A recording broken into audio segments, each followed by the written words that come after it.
and welcome to Comics with Jose. My name is Jose. I love comics and I want to share them with you. Follow me on Twitter at Art of J Velez or on Instagram at jvelez622. I share some doodles and drawings as well as a comic book that I'm working on free of charge. Like, follow, and subscribe if you enjoy this. We'll go over comic books that I have and enjoy. However, I do use the digital version for the purposes of this. We kind of review the artwork and the story of comic books that I think are pretty cool and I think people should read and get.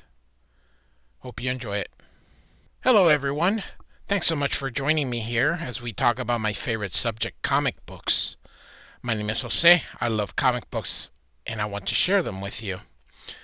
We're going to be looking at two books today. We're going to be looking at Amazing Spider-Man 229 and 230, which features the Juggernaut from 1982.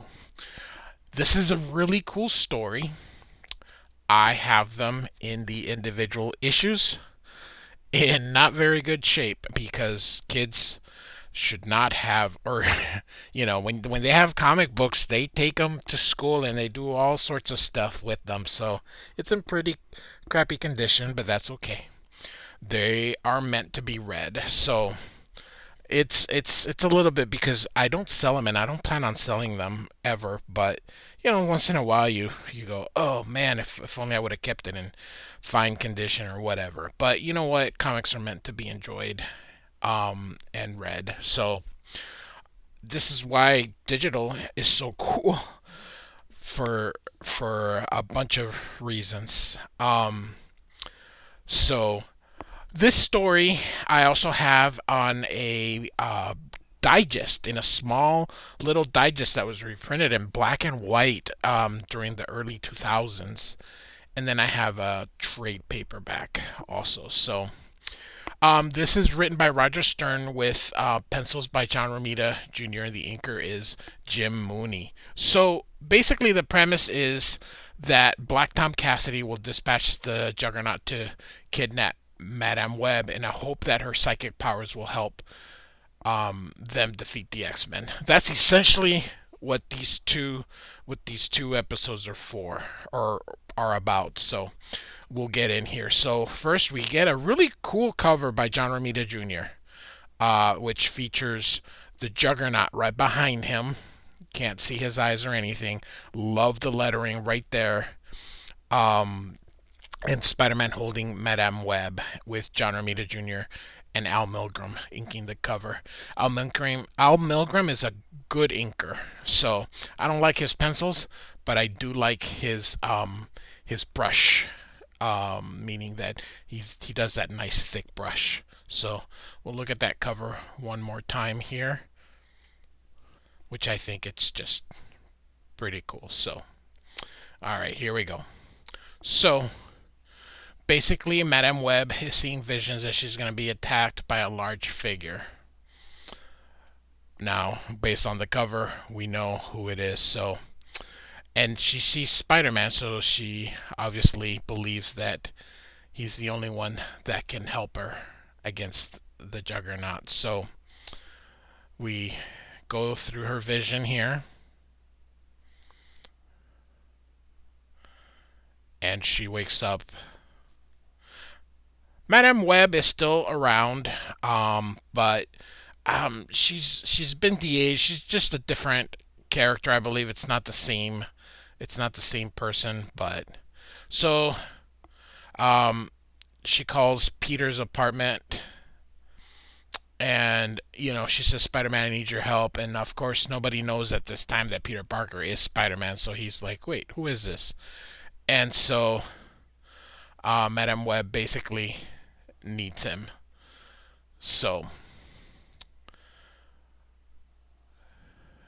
and Peter's kind of looking around. So we have a yacht here that's right outside the New York City, and there's Black Tom Cassidy and the Juggernaut, who just he's going stir crazy, meaning he's tired of no action. He wants something to do, and Black Tom's telling him, calm down, you'll get action, and he basically tells him about the plan to help him defeat the X-Men. So, and that they'll be docking in 15 minutes. But the Juggernaut doesn't care, and he says he'll meet him there. So, Juggernaut does not need air to breathe, so he's going to be heading to Madame Web. And she sees Juggernaut coming, so she's going to alert Spider-Man. So this part's really not that important here for our particular story. It does have to do with, kind of continuing the narrative for what's happened before and other issues coming up. So it isn't per se too important for our story until right here, where he gets a call from Madame Web, and that he's out in Battery Park. So off goes Peter, and he changes into Spider-Man, and off he goes. This would be his clothes. He used to. I don't know if he still does that. But back then he would put his clothes on, and so it hangs, and he'd come back later. So he's heading to Battery Park here. I love this because you don't have to draw everything, and that's the thing I've learned. You don't have to draw everything, you just have to put enough detail. So here comes the Juggernaut, and he doesn't move, he just keeps going, knocking off this tree. And cars, whatever's in his way, he just keeps on going. So here comes Spider-Man to basically try and stop him. And it's just funny, he just keeps walking. So Spider-Man's gonna try and stop the Juggernaut, but that doesn't work. Basically, he didn't even bat him, he didn't even feel him. So he puts in the web, and Juggernaut keeps going unconcerned.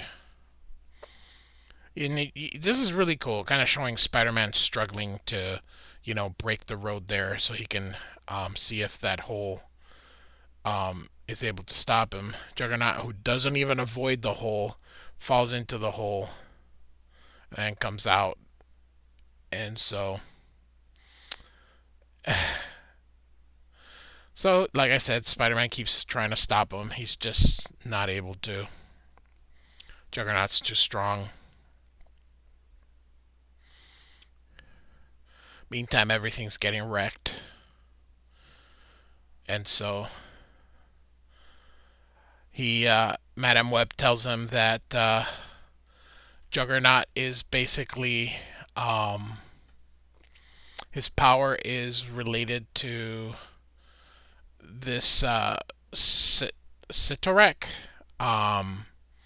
which is actually a ruby that he has. So he once the Fantastic Four and the Avengers are not available. So and here it tells you why they're not available. So he's gonna go to Doctor Strange to see if Doctor Strange can help him, and Wong tells him that Doctor Strange is not available. So the phone ring, and it's her again because she keeps calling him to tell him stuff. So, Spider-Man says, what about the X-Men? And she's like, they're not available either. So, basically, we got Spider-Man. Wong asks if there's anything he can do for him. He says, well, you can pray. And so, nothing can stop the Juggernaut. He just keeps going through. Again, you don't have to draw everything, and that's really cool. You just get such a good sense of what's going on, and you don't have to, you don't have to put every dirt, you don't have to put everything. There's so many different ways that you can draw. I like John Romita Jr. By the way, condolences to him and his family over the loss of John Romita Sr., who passed away yesterday as of this recording. So he's heading over to Madame Webb's apartment. So this part here, I kind of wish they would have made him even bigger. Um, I I wish they would have made it like he can't fit through here. That would have been um, pretty cool. So Spider-Man webbed the door. So and we've learned that that doesn't work. He's charging it, but that doesn't work. So in comes the Juggernaut, and she's like, it's just like the dream. And he grabs her, snaps her from the chair because she's actually tied. The chair actually keeps her alive, and that's her life support. And then he just tosses her. She's like, if you move her, she dies. And then he's like, I came all this way for nothing, and just tosses her and leaves. And so he asks for an ambulance, gives her CPR, and Spider-Man is going to try and stop the Juggernaut here. He can't allow him to escape after almost killing her, so he's going to go and catch Juggernaut, or at least try. I love this series of panels. It's a good way to kind of end it, showing this determination of Spider-Man, a little bit of action. I love these vertical panels here. So now we go to number 230. First, I need to compliment this use of halftones. Um, using a process called dual shades. If you have a question on what dual shades, there's bunches of stuff on YouTube. It's basically a chemical and a brush, and you could use that um, to draw, and it gives you that effect. It's kind of like a screen tone, sort of, but you actually the paper, this chemical awakens these lines. So it's pretty cool here. So covers again done by John Romita Jr. and the pencils, and Al Milgrom inks the cover. So we kind of start where we left off. So we basically got the credits at the top, and then we just get like a quick recap of what happened the previous issue. Jim Shooter had a mandate during this time of every comics is somebody's first, so make it accessible to everyone. And that's a great rule. So Spider-Man is basically going to see what he can do to try and stop him, because this destruction is intolerable to Spider-Man. So, and so he's trying to think of how he can stop him. So he stops at this construction site here because it's New York and it's always under construction. And he uses his web here. He's going to basically throw a girder down to the Juggernaut and see if that stops him. The Juggernaut catches it and just crushes it. And he's like, gonna go and take care of the problem here. So he's basically gonna bring down the building himself with Spider-Man still on it. Spider-Man, of course, is agile, and he's also strong, but not as strong as the Juggernaut. So he sends the wrecking ball and he just shoots it out of the way and hits the other building, and that stuff kind of falls on him, but or was gonna fall on him. He kind of got out of there, but Juggernaut is underneath all that.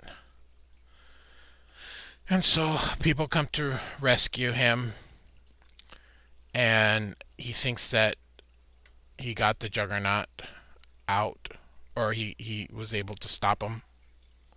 So we're going back now to the Daily Bugle. Joe Robertson is just listening to, and the other reporters listen to the police reports on the Juggernaut's rampage throughout the city, and to stand by for, rewrites. And we now go over to. So Betty Brant now is Joe Robbie's secretary, and then oh, what's her name? Glory Grant. Betty Brant and Glory Grant. Oh my goodness gracious! So the two. This is Jonah's secretary, J. Jonah Jameson's, and so um, he brought her coffee. So Lance Bannon, who I think is a reporter, comes with his girlfriend. They're arguing. He basically tells her she can leave. They're basically in an open, kind of relationship, I guess. He's just like, I walk, so he just tells her to walk. So this is kind of gonna set stuff up for other issues. It's not really as important to for this story. So if you remember, Black Tom says we'll be there in about 15 minutes. So all this stuff has happened. The two issues, this story has happened in about less than 15 minutes. So Black Tom is looking for Juggernaut, and there he is. So, and there's Spider-Man coming to get him. And so, I like this guy. Get off my truck. That is a long. Goodness gracious, John Romita Jr. He's one of my favorites. So, he takes it away and makes it into a bowl.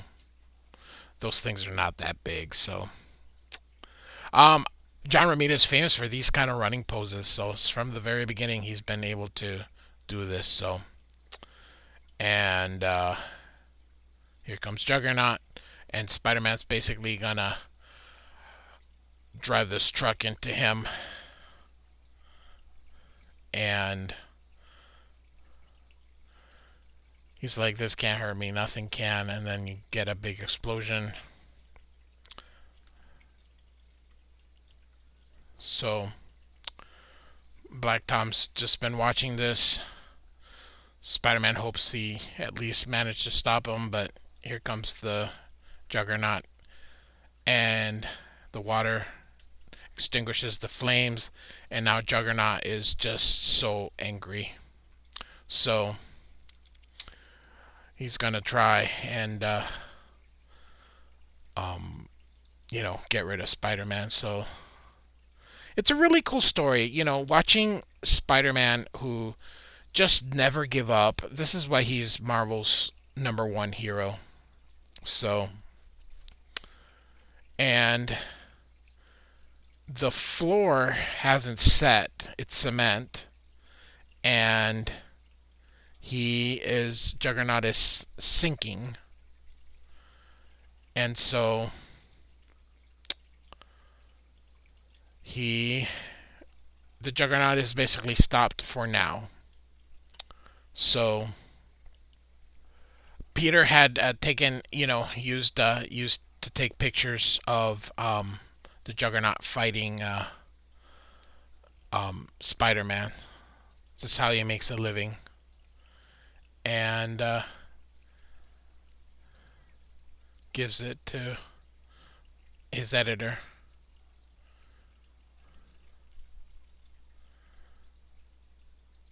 And Robert's like, they're fuzzy, but they're clear enough to print. So back at Madame Web, Peter goes to visit. So without, after being unplugged from her life support, she kind of lost her memory. So she won't remember that Peter Parker is Spider-Man. And Black Tom is still waiting for Juggernaut and thinks that maybe he finally has been stopped. So thus endeth the story. So hope you enjoyed it. It's really cool. It's really cool two-issue story. So from 1982, Amazing Spider-Man Volume 1, 229 and 230. Thanks for listening.